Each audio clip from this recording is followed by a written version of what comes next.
Then it all went horribly wrong for me. The minute I turn around I start crying, but also trying not to cry so that local people don't be like, what is this child doing crying with a suitcase on the street?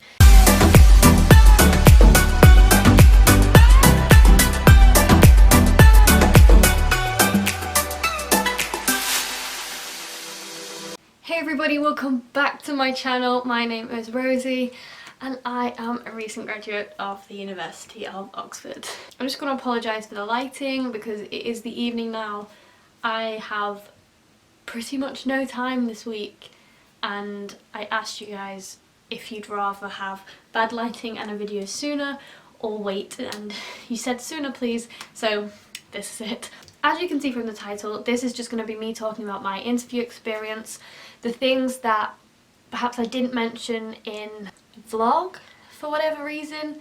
Maybe I just didn't see them as kind of significant at the time, so I'll also have retrospective information added to it. Yeah. So I interviewed in 2015 at Hertford College. I applied to Hertford College. I didn't actually get in there, and I'll explain how that worked during the video. I heard about my interview on the 13th of November and I had my first interview, I'm pretty sure, on Monday the 11th of December. So I must have travelled down on the Sunday. I stayed for 3 days in Hertford College accommodation, got all my food for free, and I think now you can get your transport reimbursed as well so that it doesn't cost people who live further away more. Okay, let's go. So I arrived on the Sunday, I think, and it was so dark already. Like, I'd been to Oxford before because I came on Unique, but that was summer, so that was bright, it was sunny, I had people waiting for me at the station. That doesn't happen at interviews for me. I've helped at interviews since then and I have stood at the station to get people, but I honestly don't remember anyone being there to greet me. Maybe I just missed them. Maybe it was the end of their shift or a changeover period, I'm not sure.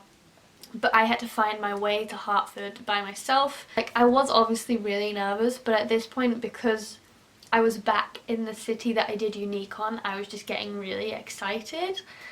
And so I think it was raining as well, so I don't even really remember that because I was just thinking about my arrival. I'd been to Hertford before because the reason I chose Hertford is because my Unique site manager went to Hertford, so he'd given us a tour and I really liked it.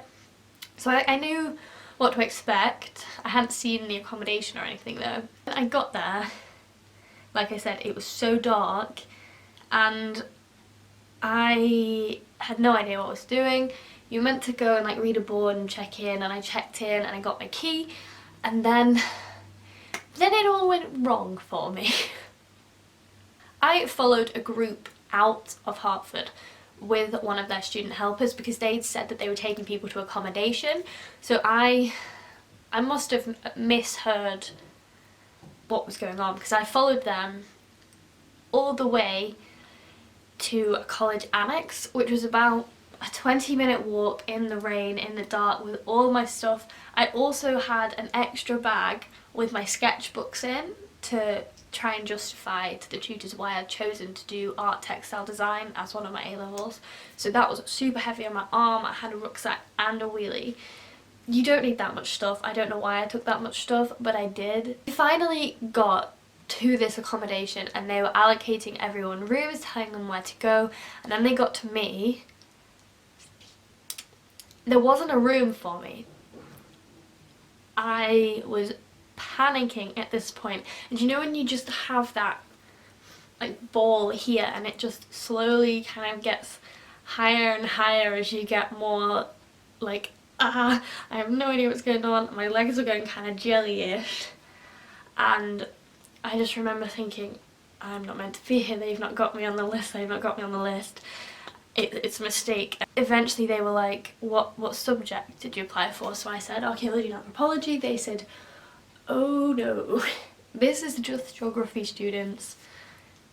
I had followed the geography students for about a mile in the wrong direction, I had no idea where I was, and me in my kind of state, when at this point when I realised I'd gone the wrong way with all my stuff, I was already tired, ready to have a lie down, having travelled all day in a brand new place. Just thought, I'm about to cry, I'm gonna cry. So I didn't want to cry in front of the interview helpers, so I just said, I'll find my own way back, I'm fine. They let me go. The minute I turn around I start crying, but also trying not to cry so that local people don't be like, what is this child doing crying with a suitcase on the street. Eventually I did get back to Hertford and they showed me my correct room. I didn't tell anyone else there what happened because I felt so embarrassed and so like dumb. Like I was there for my Oxford interview and I had already messed this up. We hadn't even started yet. So I didn't tell anyone what had happened. I just said, oh, I've just arrived, I've just signed in, can you show me where to go please? So they took me to my room. We were actually on a corridor of just the Archaeology and Anthropology students, so I got to know them so well, and they're still like my best friends from the course now, other than like my tube partners who are at St Peter's. But there was pretty sure 6 people or 7 people on that corridor, and about five of the 7 got in at one of the colleges. At 6 o'clock we were called to go for tea in hall, and it wasn't like formal or anything. We just, I mean, it felt it because the hall's amazing. I'll put a picture somewhere of how amazing the Hertford's hall is, but you go up this like spiral staircase, queue at the top, and then it's just beautiful. Pretty sure about 8:30 p.m. we had a quiz. At St Peter's, when I was helping at interviews, we didn't run a quiz because we thought that it might actually make students more nervous. But I know when I was at Hertford, it actually really helped to break the ice. Not many people went because they thought, oh, I need to be like revising and working and studying. And I genuinely remember thinking, well, should I be working this hard? Like, am I shooting myself in the foot by not going straight to my room and like learning things? And in retrospect, I have 0 regrets whatsoever of going to that quiz instead of working solidly all night, because it meant that I got to meet people early. I got a bit of like relaxation. I got to just kind of chill in an Oxford environment and get a feel for the place, and that was so nice. It didn't last very long anyway, and then I did go back to my room. I think I phoned my mum, or maybe I'd already phoned my mum. I definitely phoned her at some point and just tried to read my personal statement and read through some of the books that I took with me. We didn't have Wi-Fi, so I couldn't like sit and research or watch video clips or anything. I don't know why we didn't have Wi-Fi, because I know at the St Peter's interviews that I helped at, they definitely had Wi-Fi. Not sure what happened there. The first night, well, every night actually, they put up like a board, usually in the JCR, maybe quite like outside the JCR. JCR stands for Junior Common Room, which basically means like the common room of the undergraduates. JCR can also mean a collective term for undergraduates, so just like be wary, people might be talking about different things, but they should be talking about the actual physical common room. You usually wait in there before interviews, and there's also a board which has all of the interview times on it. Mine had my interview times for the next day, and also everyone in Arch and Anth has a second interview, so the times for my second interview were also on there, which was helpful because it meant that I could kind of, it calmed my nerves, you know.